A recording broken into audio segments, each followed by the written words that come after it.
மத்தேயு 26வது அதிகாரம் 65வது வசனம் முதல் 68வது வசனம் வரை. அப்பொழுது பிரதான ஆசாரியன் தன் வஸ்திரங்களை கிழித்துக்கொண்டு, இவன் தேவதூஷணம் சொன்னான், இனிச் சாட்சிகள் நமக்கு வேண்டியதென்ன?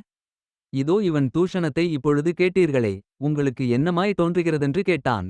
அதற்கு அவர்கள், மரணத்துக்கு பாத்திரனாயிருக்கிறான் என்றார்கள். அப்பொழுது அவருடைய முகத்தில் துப்பி அவரைக் குட்டினார்கள். சிலர் அவரை கன்னத்தில் அறைந்து, கிறிஸ்துவே, உம்மை அடித்தவன் யார்?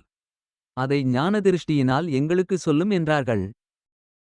Matthew chapter 26 verses 65 to 68. Then the high priest rent his clothes, saying, He hath spoken blasphemy. What further need have we of witnesses?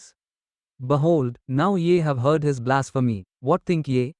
They answered and said, He is guilty of death. Then did they spit in his face, and buffeted him, and others smote him with the palms of their hands, saying, Prophesy unto us, thou Christ, who is he that smote thee?